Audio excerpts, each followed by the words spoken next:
What's good, R&B squad? This is Heart of Ruth. I trust that this message meets you guys in good spirits. If you are new to this family, we don't believe that you're here by accident. Welcome. We're happy to have you, and Jesus is, of course, always happier. So, the word I have today comes from a dream that I had. The dream was a bit complex. It was one dream with three different scenes in it, and then one of the scenes out of the three was split into two parts.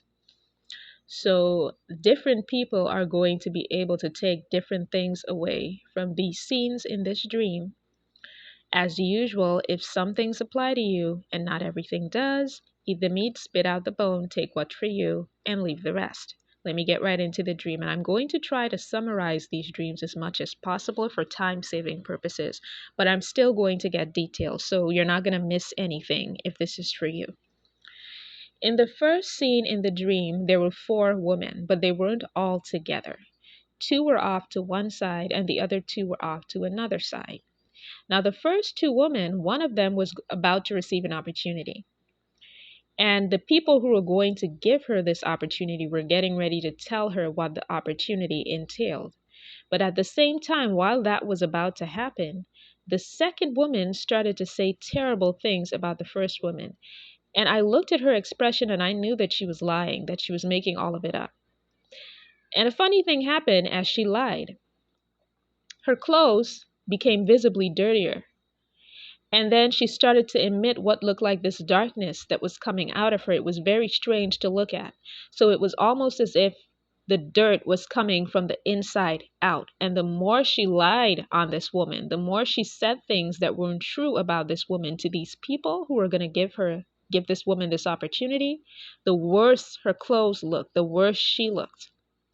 So then I look over to the other two women, the second two. One of them is wearing a ring, and the scene zooms into the ring, and I can see that the ring is an engagement ring. It's on her ring finger, but it is made of stainless steel. And at first I wondered, why is her engagement ring made of stainless steel? I thought that was a strange choice of metal for an engagement ring. But then the Lord had me understand why he used that particular metal when he was explaining it to me, and I'll get back to that. So she's wearing an engagement ring, and it's made of stainless steel. And then there's another woman that is around her, and the other woman who is around her also has a ring. Now, I feel the need to mention that the first woman with the stainless steel engagement ring had very small hands. I don't know if that might be significant to someone. And the other woman who was around her did not have hands that were as small. Her hands were like probably a size and a half bigger than the first woman. Now, she also had a ring that was considerably larger than the ring that the second woman was wearing. The size was like the woman with the stainless steel engagement ring, her ring could probably be swallowed up by the other woman's ring. That's how big the other woman's ring was. So I don't know if that's going to be significant to somebody, but I just felt the need to mention the difference in sizes. Now, the woman with the bigger hands, her ring looked very tarnished. It was losing its color, it looked dirty, and it was broken in half. And what I noticed is that she kept saying terrible things, just like the first two women and that woman who was saying bad things about the woman who was about to receive the opportunity. She too was saying terrible things about this woman who was wearing the stainless steel engagement ring. And I could sense there was this viciousness, almost like this underlying, I could tell it was fueled by envy. There was this viciousness to it, like she was viciously verbally attacking this woman's character and saying terrible things about who she was. But what I noticed is that the more she said terrible things about this woman with the stainless steel engagement ring, the worse her own ring looked. So it was just like the first woman, except with this woman, it wasn't happening with just her clothes. It was happening with the ring. So the ring became more and more tarnished the more she said bad things about this woman with the stainless steel engagement ring. And not just that, it wasn't broken in half anymore. It was crushed in bits and pieces. So there was no way that she could put it back together. And that was the end of that scene. So then the scene switches. And in the second scene, there is this man and this woman, and they're surrounded by people. So there are two different groups of people here in this scene. One group is with the man and the woman, And then the other group is standing apart from the man and the woman. And the first group is congratulating the woman. It looks like something had just happened for the woman that was big, and they were congratulating the woman. And then they turned and started to congratulate the man. So they were celebrating along with this couple. And then the other people who were standing off to the side, the other group of people, they were looking at this man and this woman with this really worried, they almost looked scared. There was this really worried expression on their faces. But the man and the woman were oblivious to the people who looked scared and worried. They were just focused on the ones who were celebrating with them. And that was the end of that scene. Then the scene switches, and these two women are talking. And one of the women, I feel the need to mention that she was a bit older than the other woman. But the older woman begins to tell the other woman that her boyfriend is no good. She says to her, you know, your boyfriend has several girlfriends. It's not just you. He has a lot of girlfriends. And the first woman looks at her in disbelief and says, how do you know that? How would you know that? Because I got the sense that they didn't really know each other all that well. It seemed to me like the second woman, the older woman, knew of the first woman. There were things that she knew about her, but they didn't know each other. Like that was their first time meeting. And to convince the younger woman that what she is saying is true, the older woman says to her, how do you think I got your number? I got it from your boyfriend. That's how I got it. And then the younger woman catches on. It's like she thinks, okay, this doesn't make any sense. And she says to the older woman, so you're saying to me, let me see if I understand what you're saying. You're saying to me that my boyfriend gave you my number so that you could call me and tell me that he has been messing around with other women. That does not make any sense. And when she pointed that out, the older woman looked embarrassed, and she gave like this little embarrassed laugh, like she was trying to backtrack on what she just said. And that was the end of that scene. And that was the end of the dream. So now let me break down each part in the meaning. So for the first dream, two different groups of people are going to be able to relate to this dream. For some of you, it is a kingdom marriage word. For others of you, it is not. For those of you that it is not a kingdom marriage word, you have an opportunity that is getting ready to be presented to you. There are people that have an opportunity for you, and there are persons or one person that don't want you to receive this opportunity. So what they're going to try to do is they're going to say terrible things about you to dissuade the individuals who are going to give you the opportunity from giving you this opportunity. For the people for whom this is a marriage word, there is a person. Because I saw this woman also having a ring, the woman with the tarnished ring, I get the sense that this is somebody whom things did not work out for in terms of their relationship. Or maybe they were even married and things didn't work out for them. So this could look like some sort of relative or friend of your person's or of yours whom things did not work out for. But I get the feeling more strongly that it's more on your person's end. So this is somebody that is in some way connected to them or was connected to them at some point.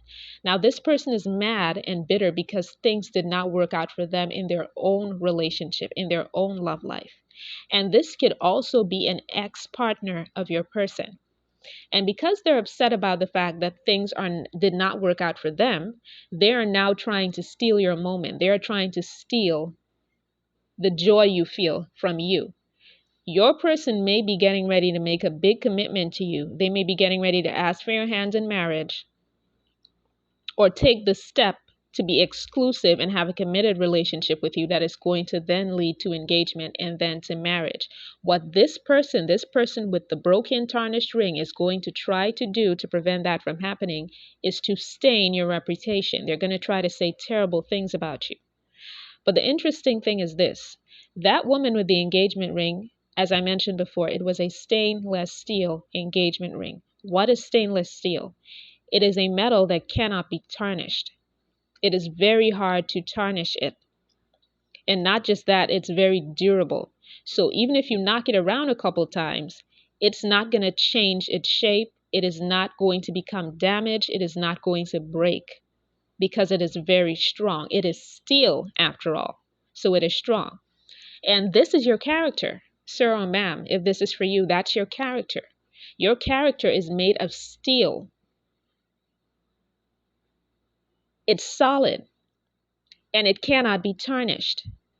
So your reputation, even though this person may be trying to stain your reputation by telling lies about you or trying to make you look bad, it is your character that is going to speak for you. And at the same time, their character is going to speak for them. So while they're trying to damage your reputation, their own dirty deeds, just like that woman's clothes got dirtier and dirtier the more she lied about that woman, their own dirty deeds are going to be exposed and people are going to see them for who they are. And the other woman whose ring kept getting worse with the tarnish, and then it was broken into bits and pieces as opposed to just broken into half.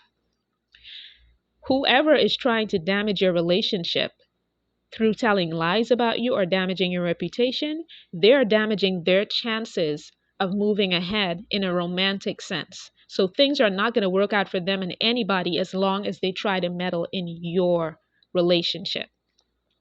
And so the Lord led me to Matthew chapter 7, verses 16 to 20 from the Amplified Bible, because you see, the Bible expresses it in the most beautiful manner.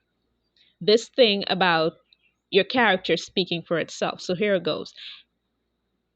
Let me see it here. Okay. By their fruit you will recognize them. That is, by their contrived doctrine and self-focus. Do people pick grapes from thorn bushes or figs from thistles?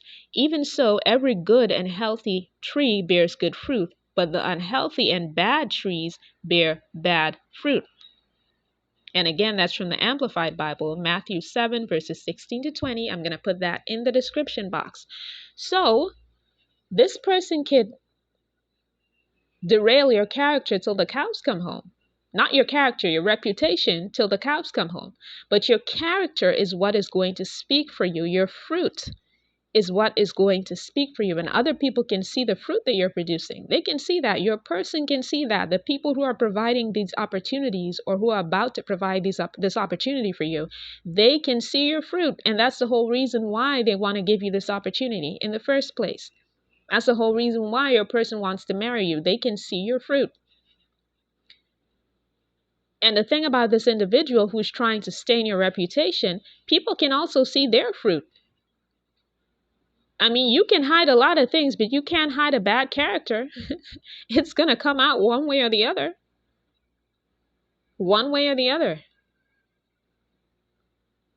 So for whomever that is for, just know that this person and whatever they're trying to say or do, they're not going to succeed because your fruit is what is going to speak for you. And the blessings of God cannot be taken from you, especially for what is coming to you right now, whether that is marriage or it is an opportunity that you've been waiting for. These are blessings that came straight from the throne. Nobody can take them from you, regardless of what they say or do. So just remember that. So now to explain the second scene with the man and the woman who are being congratulated. For someone, two things are going to happen. For someone, you're going to enter into an agreement to marry, so you're going to be engaged, or you're going to enter into a serious committed relationship with the person that God ordained to marry you. And there are some people who are going to celebrate this for the two of you, and then there are other people who are going to be afraid of it. Y'all got some haters. There are some people who are so threatened by the two of you coming together for whatever reason, and you know what? It's not even them. It's the enemy who is threatened. And because he's threatened, his agents are feeling the heat. So they're threatened too. They're scared because they're feeling the heat. But like the man and the woman who were just glowing and basking in the congratulatory messages that they were getting from the people who are celebrating them, just focus on the people who are celebrating you guys. Don't worry about who's afraid of it, who's standing aside and looking at you like they hope that things fall apart. They can hope till the end of time that things fall apart. God is establishing this thing between you and your person, and there's nothing that they can do about it. And now for the final scene. For someone, there is somebody connected to your person in some way who is going to come to you to try to make your person look bad in front of you. And they're going to do this by trying to convince you that your person is not being true to you. So they may have tried in the past, they may have tried a different tactic in the past, and they may have tried to make you look bad in front of your person, and that didn't work. So now they're going to try to make your person look questionable in front of you. And they're going to take a different approach. And one thing that God put on my heart is this: it is either going to be a relative, like a close relative of your person's, or it is going to be an ex, and it's going to be a close relative of theirs. So this ex or this relative, what they're going to do, and the ex themselves, they're not going to come to you. Your person's ex isn't going to come to you because they know you're not going to listen to them. So they're going to put somebody up to it. They're going to get somebody to agree to come to you with this so-called information about your person. And then they're going to proceed to try to provide proof that your person is not being true to you. When that happens, just be really careful and don't listen to what anybody says about your person. Notice in the dream, the younger woman was able to catch the older woman in what appeared to be foolery, because she said to her, "Why are you saying to me, you're trying to convince me that my boyfriend gave you my number so that you can rat out on him, so that you can tell me that he's not being faithful? Why would he do that? Let's say for argument's sake that he was not being faithful. Why would he give someone the ammunition they needed to out him? Why would he do that? That doesn't even make sense." So notice, look for loopholes in what these people are saying. When they come to you with these lies, look for loopholes, because there are going to be loopholes. God is going to allow them to tell on themselves, to expose themselves. Something that they say is not going to make sense. 2 and 2 is not going to equal 4, and that is how you're going to know that it's nonsense. And then you're going to be able to call them out on their nonsense. So I hope that this message confirms something for someone. I love you guys. I will be back with another word as soon as the Lord releases me. Take care.